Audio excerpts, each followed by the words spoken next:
It was supposed to be just another morning in Cedar Ridge, a peaceful town nestled between the Blue Ridge Mountains and winding rivers of North Carolina. Julia Bennett had always found solace in this home. An old brick colonial her husband, Ryan, insisted they buy 10 years ago when love felt eternal and promises were unshakable. The house echoed with memories. Birthdays, late-night laughter, even quiet Sundays with coffee on the porch. But today the silence felt colder.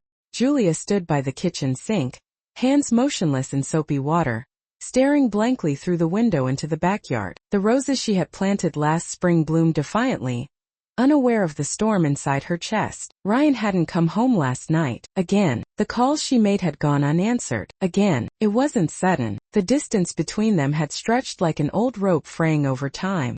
He no longer touched her with familiarity, no longer looked at her as though she was the home he built, but rather the space he avoided. Julia knew deep down something or someone had replaced her. When the garage door finally creaked open just before noon, Julia didn't rush to greet him. Instead, she remained at the sink, her back straightening slightly as the front door clicked shut. Ryan walked in, wearing the same blazer from yesterday, smelling faintly of perfume that wasn't hers. "You're home late," she said, her voice calm but clipped. "Don't start, Julia. I had work."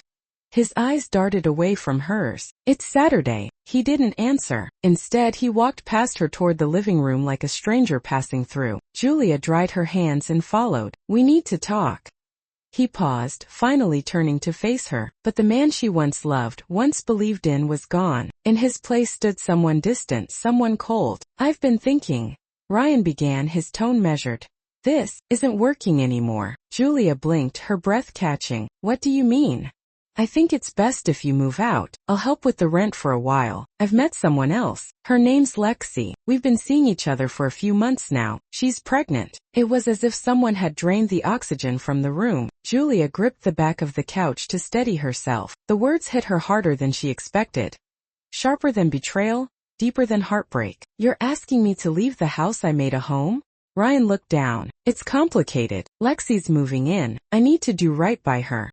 Julia didn't cry. Not then. She nodded once and turned away, walking slowly upstairs. Her hands trembled as she began packing, each item folded with trembling dignity. No screaming, no begging, just quiet grief. Later that night, as the streetlights flickered on and neighbors carried on with their lives, Julia loaded the last box into the trunk of her car. She took one final look at the house, the same one where she built a life, now haunted by someone else's future, and she drove off into the unknown, with nothing but her name and her pride. The wind whipped through Julia's hair as she pulled into the gravel driveway of her childhood home, a modest craftsman-style house nestled between wild azaleas and whispering pine trees on the outskirts of Cedar Ridge. Her hands trembled as she turned off the ignition. Her mother, Margaret, stood framed in the doorway in a worn cardigan, arms crossed, her expression soft with concern. No words were needed.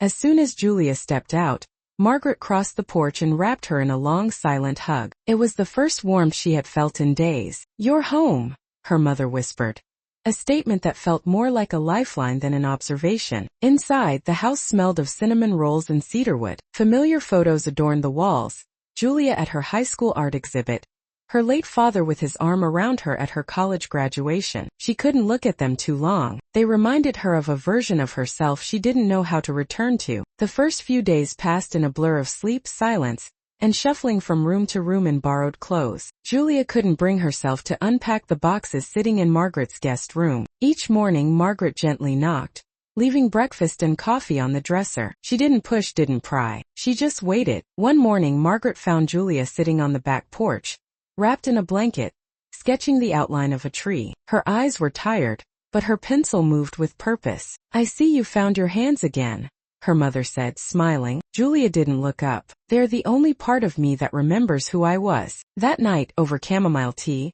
Julia confessed the truth. How she had supported Ryan through law school, working late nights at a diner and selling her paintings on Etsy just to keep them afloat. How she had put her own dreams on hold, thinking there would be time for her later. But later never came. "You gave up too much for a man who didn't know how to hold your heart," Margaret said gently. "Now it's time to take it back." The following week, Julia's best friend from college, Leah, came to visit. With her infectious laugh and fiery spirit, Leah was a contrast to Julia's soft-spoken grace. "Look," she said, scrolling through her phone. There's an artist-in-residence program up in Aspen. They're accepting applications. You should apply." Julia shook her head. "That's not me anymore." "That's exactly why you should go. You've spent 12 years painting your life in someone else's colors. It's time to pick up your own palette." Later that night, unable to sleep, Julia sat at her childhood desk and opened her laptop. She clicked on the application link. Something in her chest stirred, fear, hope, maybe both. She stayed up until dawn writing her artist's statement. It was raw, honest, and unpolished, but it was hers. Before she could second-guess it, she clicked submit. Days passed. She waited without expectation. Then one afternoon her phone buzzed with an email. Subject: "Congratulations, Julia Bennett. Welcome to the Aspen Ridge residency." She gasped, covering her mouth with both hands, then burst into tears. Not of sorrow but something entirely new, release. Her journey of healing had just begun. Julia packed light, a suitcase with essentials, a canvas portfolio, and a leather-bound journal that Leah had gifted her the night before she left. "Write it all down," Leah had said, "even the parts that still hurt, especially those." The train ride from North Carolina to Colorado took 2 days. Julia watched the changing landscapes like scenes from someone else's movie. First the misty hills of home, then open plains, then the distant outlines of the Rockies rising like a promise. She kept to herself mostly, scribbling observations, sketching fellow travelers, and letting her thoughts meander. On the second morning in the dining car, she sat across from an elderly man in a corduroy jacket. He had kind blue eyes and a map of wrinkles that seemed to tell his own story. "You heading somewhere or running from something?" he asked with a soft chuckle. Julia smiled. "Maybe a little of both." He introduced himself as Mr. Billings, a retired teacher traveling to visit his grandkids in Boulder. "Life's funny," he said. "Sometimes the worst endings are just secret beginnings." They spoke for over an hour. Billings shared stories of his late wife, how grief had nearly swallowed him whole, and how he rebuilt his life by learning to garden. "You'll find your way too," he said, patting her hand. After the train, Julia rented a small car and made her way up the winding mountain roads toward Aspen Ridge. It was late afternoon when she arrived. The retreat was nestled between towering pines and looked like something out of a dream. Stone cottages, a central lodge, and a vast glass studio with mountain views. She was greeted by Avery Pierce, the program director, a soft-spoken man in his 70s with silver hair and paint on his jeans, and his daughter June, a ceramicist who helped run the workshops. They gave her a warm welcome and walked her to her cottage, which smelled faintly of cedar and sage. "You'll have your own space to create," Avery explained, "but we also do group critiques, hikes, and campfire dinners. Healing isn't just in the art, it's in the community." That night, Julia stood on her cottage porch looking up at the stars. The air was crisp and still. For the first time in months, she exhaled without sadness. This wasn't an escape, it was a beginning. The first week at Aspen Ridge passed in a blur of paints, pine-scented air, and the rhythmic clatter of brushes against canvas. Julia hadn't realized how stiff her creativity had become, like a garden left untended. But something about the silence of the mountains, the way the sun stretched long fingers across the valley each morning, began to soften her from within. Her mornings began with a walk along the lake's edge, sketchbook in hand, guided sometimes by June, who knew the woods like the back of her hand. June was warmth incarnate. Barefoot most days, her laugh easy and her advice sharp when needed. "You're allowed to be messy here," she told Julia during one of their first hikes. "Healing doesn't follow a timeline. It's art. Let it dry in layers." In the afternoons, Julia worked in the studio, surrounded by other artists who carried their own quiet stories. There was Miriam, a sculptor recovering from breast cancer, and Tomas, a photographer whose husband had died in a car crash. They didn't speak of their pain often, but it hung gently in the air like incense, shaping their work with invisible hands. Julia's hands began to move faster with each passing day. Her brush strokes loosened, her colors deepened. She found herself drawn to wide, empty canvases, raw spaces she could fill with whatever bled from her heart. One day, without fully realizing it, she began to paint something more abstract, deep blues twisted into charcoals, then softened by streaks of lavender and gold. Avery, who often wandered silently through the studio with his mug of chamomile tea, paused behind her one afternoon. "That one," he said quietly. "What's it called?" Julia looked at the canvas, still damp with emotion. "The Silence Between Us." He nodded. "Grief speaks in silence, but so does strength." That night around a bonfire, The residents shared stories of their first heartbreaks, their worst fears, their unexpected joys. When it came to Julia's turn, she surprised herself by speaking. Not everything, but enough. I used to believe love meant staying, no matter what, even when you weren't seen, even when your heart whispered it was being forgotten. I confused loyalty with self-sacrifice, but love without reciprocity, that's not love, that's erosion. There were no gasps, no pity, just nods, understanding, the kind that only comes from fellow survivors. 2 days later, the visiting curator from a Denver gallery arrived, a wiry woman in a bold red coat and tortoiseshell glasses. She made her way slowly around the studio. She paused in front of Julia's piece. This breeze. Who painted this? Julia hesitated. I did. The woman turned. Would you be open to exhibiting this in our upcoming show?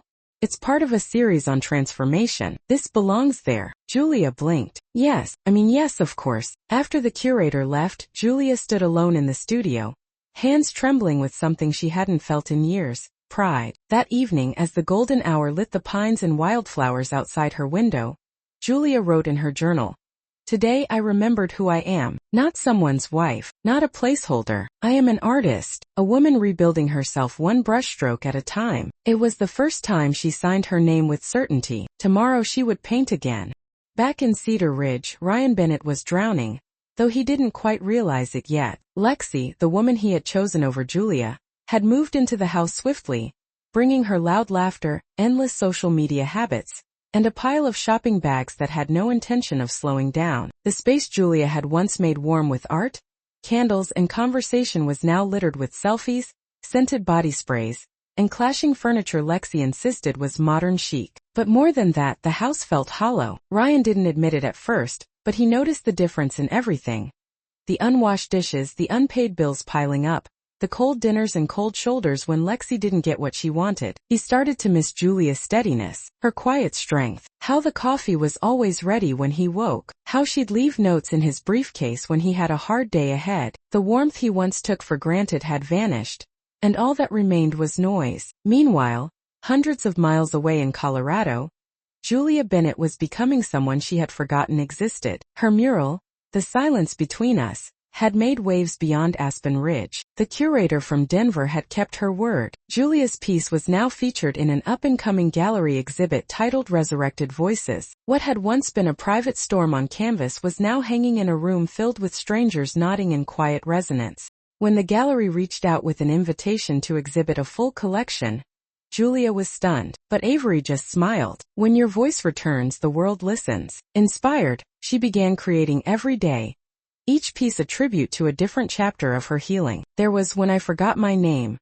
a blend of watercolor and ink, soft yet frantic. Unseen Dinners was a dark, moody oil painting of an empty chair at a candlelit table. And then there was The Woman I Used to Be, a mirror-framed piece that invited viewers to see themselves in her art, to reflect on their own stories of resilience. In the quiet evenings, Julia took up writing again. Her journal entries, raw and poetic, became blog posts. At first, she posted anonymously under the name House of Stillness. But when the comments started flooding in, messages from other women rebuilding after betrayal, she added her name. Her story wasn't a secret anymore. It was a bridge. One of her blog posts went viral.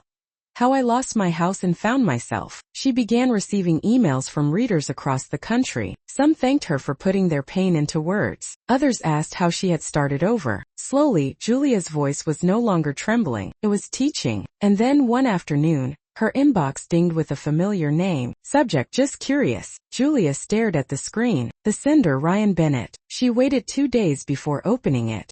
Julia, I saw your name in an art magazine. I didn't know you'd gone to Colorado. I don't expect a reply.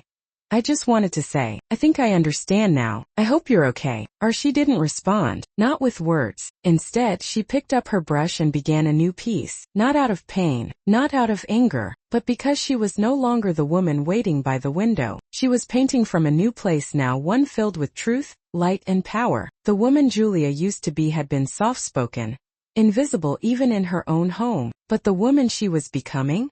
She was vivid, unapologetic, alive, and for the first time in years she smiled not at a man, not at approval, but at herself. The first snow came early that year in Aspen Ridge. Julia stood at the edge of a cliff trail, the cold air stinging her cheeks and frosting the ends of her auburn hair. She wasn't alone. Caleb Archer, the quiet hiking guide with the softest voice and the kindest eyes, stood beside her, gazing out over the snow-dusted valley. Their boots crunched softly in the snow as they walked the trail that meandered through the pines, the same one where they had first shared a laugh, then a story, and eventually, a silence that felt less like absence and more like presence. Caleb had become part of Julia's days slowly, like sunlight creeping over frost. He was the father of Eva, a thoughtful 5-year-old with an artist's soul and a habit of giving Julia rocks shaped like hearts. Caleb had lost his wife 3 years prior to cancer, and though the wound had scarred, it had never truly closed. He spoke of her not with sorrow but with reverence, a love honored, not hidden. In the warmth of the lodge, Julia and Caleb began sharing dinners and stories. At first it was simple. A conversation over soup, an offer to help shovel snow. Then it became deeper. Late-night talks in front of the fireplace, long walks where words were optional. Grief had carved them both out in different ways and somehow the hollow spaces fit. One night, after a community bonfire where Eva fell asleep on Julia's lap, Caleb leaned in gently. "You make things feel light again," he said, barely above a whisper, and Julia, heart steady for once, let him kiss her. Back in North Carolina, Ryan's life was unraveling. The law firm where he worked had come under investigation for financial misconduct, and while Ryan wasn't directly involved, the tension and press were unbearable. Lexi, once vibrant and demanding, grew cold. When the firm cut hours and his name stopped appearing on client rosters, Lexi didn't wait long. She packed her things one evening, left a note on the counter, and disappeared without another word. Alone in the house that once held Julia's love, Ryan began to realize what he had lost. The walls echoed with silence, but not the kind that comforted. It was the sort that accused, and when the foreclosure notice arrived in the mail, the final blow, he sat on the floor of the empty bedroom and wept for the first time in years. Julia received the news from Leah, who still had connections in Cedar Ridge. "The house is in foreclosure. Lexi left him. His firm's collapsing." Julia didn't celebrate. Instead, she stared out at the snow and felt nothing. Not revenge, not triumph, just distance, like watching a storm from a warm cabin, knowing you once stood in the rain. At the retreat, Julia's work flourished. Her paintings had evolved, no longer just stories of pain but of possibility. One showed a woman walking through a burning forest, leaving footprints that bloomed into wildflowers. Another depicted a cracked vase, golden seams holding it together, inspired by the Japanese art of kintsugi. She called it Stronger Where Broken. Caleb and Eva became constants. Together, they visited art galleries, explored new trails, and hosted pancake breakfasts that turned into dance parties in the kitchen. Eva began calling her Jules, and every time Julia heard it, she felt something open wider in her chest. One Sunday morning while sketching in the sunroom of her cottage, Julia felt a sudden wave of gratitude. For the pain, for the loss, for the solitude that had given birth to rediscovery. She opened her journal and wrote, "I was never just the house he built. I was the woman who learned how to build herself again." And she was no longer afraid of what came next. Returning to Charlotte felt like stepping into a city that had aged without her. The skyline was taller, the sidewalks more crowded, yet everything still whispered traces of the life Julia once knew. She had come back not to reclaim her past, but to showcase the woman she had become. The gallery was nestled on a corner downtown, a modern space with high ceilings and whitewashed brick walls. Julia's exhibit, titled Inheritance of Silence, spanned 3 rooms. Each painting captured a different stage of her healing: the raw isolation, the tentative self-discovery, the vibrancy of growth. Her final piece, hung at the end of the last corridor, depicted a woman emerging from a house aflame, unscathed, eyes steady, brush in hand. The opening night was surreal. Strangers wandered in and out, murmuring words like brilliant and evocative. Julia stood near the back, sipping a glass of red wine, absorbing it all quietly. She didn't crave praise. The art was never about fame. It was a declaration of survival. She was speaking with a young couple who had been moved by her piece, hands that held and let go, when a familiar voice sliced through the hum of conversation behind her. "Julia!" She turned slowly, as if waking from a dream. It was Ryan. He looked smaller somehow, thinner, unkempt. His eyes held the same shade of blue she once loved, but they were clouded now, not just by regret, but by consequences he hadn't anticipated. "I saw your name on the flyer downtown," he stammered. I didn't think it was really you until I stepped inside. Julia's heart didn't race, didn't ache. It just observed him.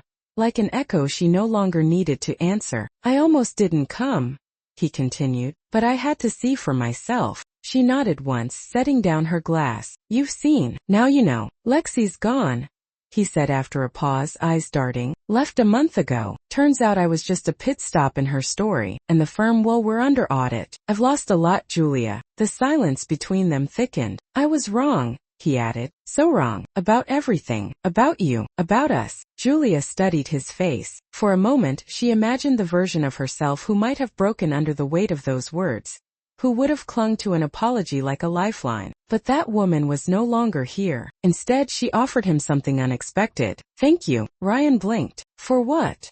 For letting me go. For making space in my life I never would have made myself. Because of that, I found out who I really am.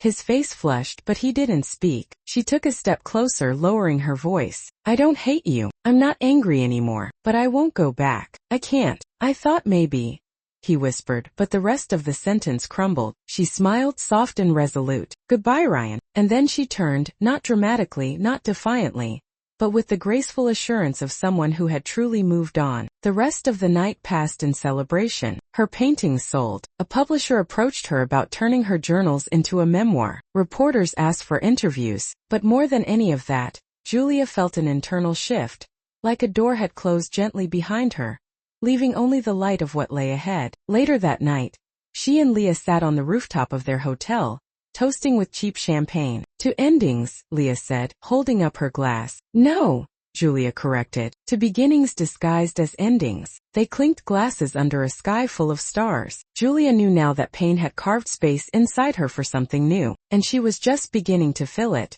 Not with someone else's love, but with her own purpose. The sun spilled its golden light over the vast mountains as Julia unlocked the door to her new home. It was a modest cabin, perched on a gentle hillside overlooking a sprawling valley. The crisp mountain air greeted her like an old friend, and the rhythmic hum of the nearby stream seemed to whisper reassurance. This wasn't the echoing emptiness of her old house.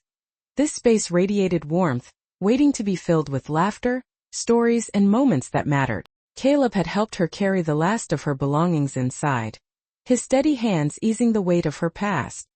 He gave her a lingering smile before heading back to his own cabin a short walk away, promising to return later with Eva. The closeness of their homes felt symbolic, separate spaces, yet connected, like the life they were building together. Julia lingered in the doorway, taking in the exposed wooden beams, the large sunlit windows, and the scent of pine that lingered in the air. The walls were bare for now, but not for long. Stacks of canvases leaned against the far wall, each one a testament to her journey. Some captured the agony of heartbreak, others the solace she'd found in the mountains. One painting in particular stood out. It was abstract, a tangled rush of deep blues and muted grays, interrupted by bold streaks of gold. She'd called it resilience. It belonged here. Days passed, and Julia slowly made the cabin her own. Each morning she drank coffee on the back porch, watching the valley awaken beneath the soft mist. Her hands itched to create. She set up her studio in the corner of the main room, the large windows flooding the space with natural light. The mountains beyond seemed to watch over her,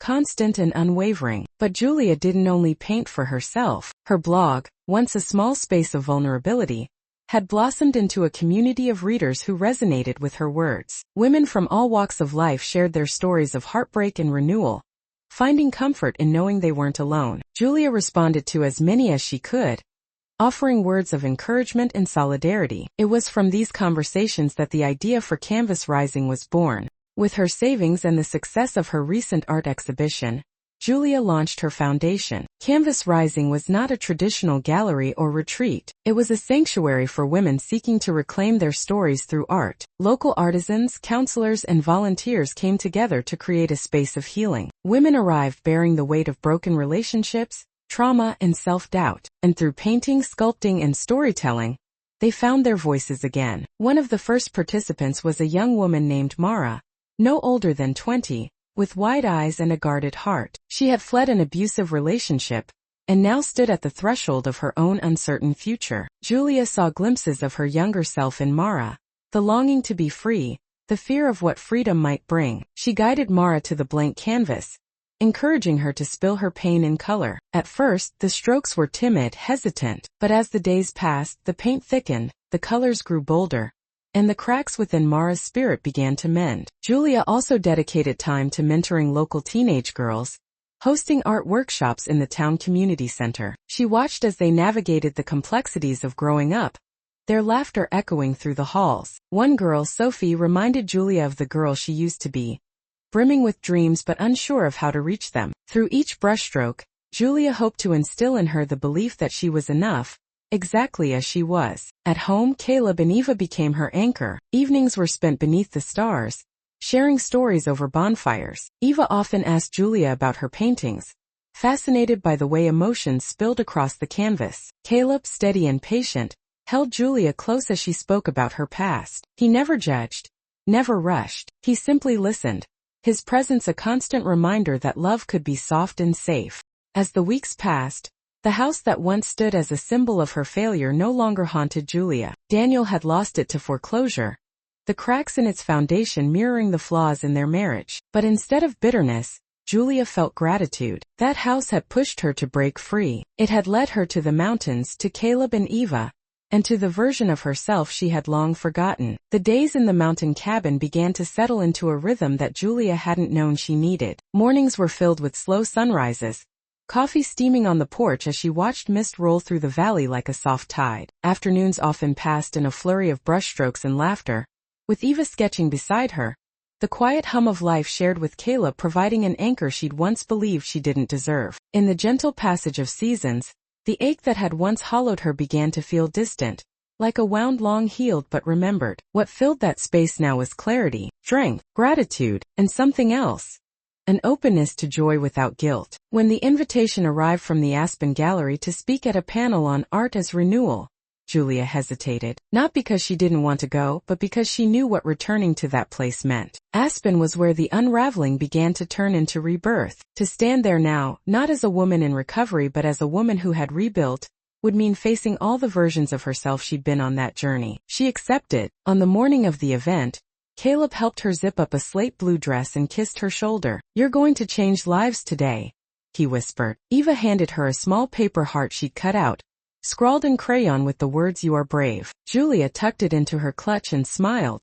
The gallery had changed, or maybe she had. The lighting felt warmer, the air easier to breathe. She stood before a crowd of unfamiliar faces, artists, survivors, supporters, and told the story she had once struggled to speak aloud. "I thought losing my marriage meant losing everything," she said, voice steady. "But pain, if you let it, can become the brushstroke of purpose. Starting over at 40 doesn't mean starting from nothing. It means starting from wisdom." When she finished, the applause was quiet at first. Then a wave of rising hands, tears, nods of recognition. One woman approached her after and said, "You didn't just speak for yourself, you spoke for all of us." That was when Julia knew the story wasn't hers alone anymore. Later that evening, back in the cabin, she found Caleb waiting with a blanket and 2 cups of tea. "How was it?" he asked. "It was everything," she said, curling beside him. "But I missed home." The next morning Caleb suggested they take a hike, just the 2 of them. They dropped Eva off with June, who greeted her like a favorite niece, and drove toward a valley Julia had only seen once before, the one where they had first met on a trail tangled with wildflowers and untamed laughter. The path had changed with the season, but its soul remained. As they reached the crest of the hill, a golden field spread before them, surrounded by evergreens and bathed in sunlight. Caleb turned to her, eyes gentle but firm, and pulled a small box from his jacket. "I never thought I'd get another shot at this," he began. "But you've taught me that healing isn't about erasing the past. It's about embracing what's next with open hands." He knelt and her breath caught. "Julia Bennett, will you marry me? Will you build a future with me? Not to forget what came before, but to honor it with something new." Tears spilled over before she could speak, but her answer came swiftly. "Yes, 1,000 times yes." They laughed as they cried, arms wrapped around each other in the middle of the blooming field. A warm golden haze blanketed the mountains as spring tiptoed into Cedar Ridge. Blossoms began to unfurl from bare branches, and the scent of earth carried promises of something new. For Julia Bennett, this season wasn't just the start of warmer days. It marked the beginning of a chapter she never imagined, one written entirely in her own words. The meadow where she stood was bathed in sunlight, framed by towering pines and the whisper of a nearby brook. Wildflowers swayed like confetti scattered by nature itself. Julia's hands, once trembling with uncertainty, now held a bouquet of blue wild indigo, her favorite flower. Standing beside her in a cream lace dress was Eva, beaming with pride. The little girl reached out and took Julia's hand. "You ready?" Eva asked softly. Julia nodded, blinking away the tears that had begun to form. They were not tears of sorrow, but of awe at how far she had come, how far they had all come. As the first notes of soft guitar strummed through the meadow, Julia began walking forward, arm in arm with Eva, toward Caleb, who stood beneath a handmade wooden arch draped in linen and wild blooms. Caleb's eyes met hers, and the world fell silent. There was no need for words. Every step Julia took toward him was a step toward healing, toward truth, toward the life she built not out of survival, but out of love. The ceremony was simple, surrounded by friends who had become family. Gwen and Wes sat on picnic blankets with their children, watching with tearful smiles. June, Avery's daughter, had flown in from Colorado to attend, offering blessings from the retreat that had first helped Julia find her footing. And even Mara, now graduating high school, had painted a mural as a gift. A vibrant swirl of mountains, open skies, and a single golden arc brushing across it all. When they exchanged vows, Julia spoke with a quiet certainty that steadied everyone's breath. "I never knew that love could be soft. I never knew that it could be built not on sacrifice, but on truth, patience, and freedom. Caleb, you and Eva gave me a place to be not just accepted but understood. This isn't the second half of my life. It's the beginning of the one I was always meant to live." Caleb's vows echoed the same devotion.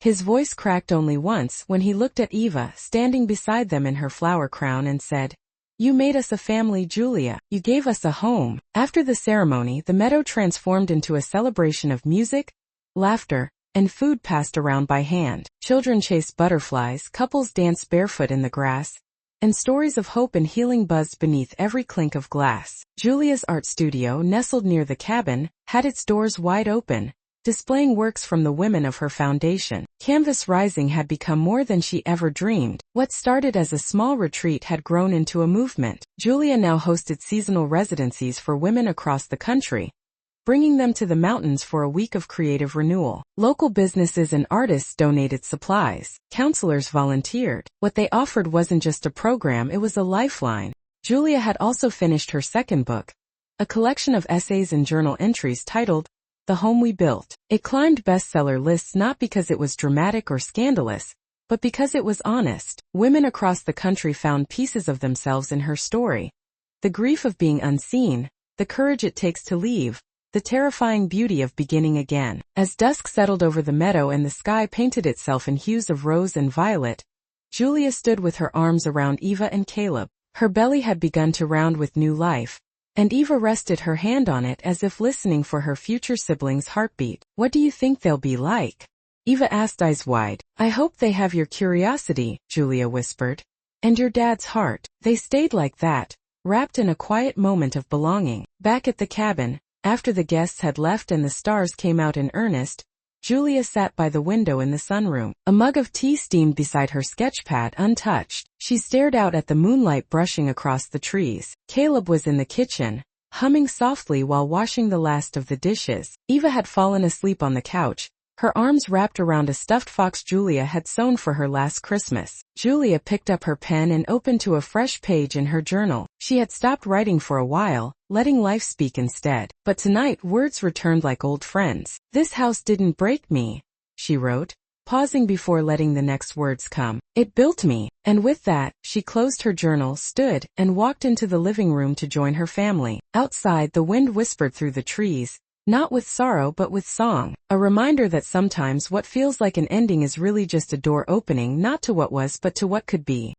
The home Julia had lost had once defined her pain. The home she now stood in defined her freedom. And in every room, every heartbeat, every laugh that echoed through its walls, she found proof that love, the true kind, doesn't chain you. It sets you free. In the quiet aftermath of a life once shattered and beautifully rebuilt, Julia Bennett's story stands as a testament to the strength of the human spirit. Her journey began in silence. In a house filled with unspoken words, unmet needs, and the kind of loneliness that only grows louder in the presence of someone who's supposed to love you. But what once was a space of heartbreak became a crucible for transformation. When Julia was cast out of the home she had poured her soul into, she didn't just lose walls and furniture. She lost a version of herself she had long abandoned to keep a marriage alive. Yet sometimes, life has a remarkable way of showing us that the breaking point is not the end. It's the beginning. From the rubble of rejection and betrayal, Julia did something extraordinary. She chose to begin again. Through sketching, silence, and the stillness of the Colorado mountains, she rediscovered not only her artistry but her worth. She painted her pain, sculpted her strength, and breathed life into a version of herself that had long been buried under other people's expectations. And in doing so, she lit the path for countless others. Her story reminds us that healing is not linear. It takes time, courage, and often, the willingness to walk into the unknown alone. But on the other side of grief there is growth. On the other side of silence there is song. And on the other side of abandonment there is connection. The kind built on authenticity, mutual respect, and shared dreams. Julia's journey wasn't about revenge. It wasn't about proving her ex-husband wrong. It was about proving to herself that she was always worthy of love.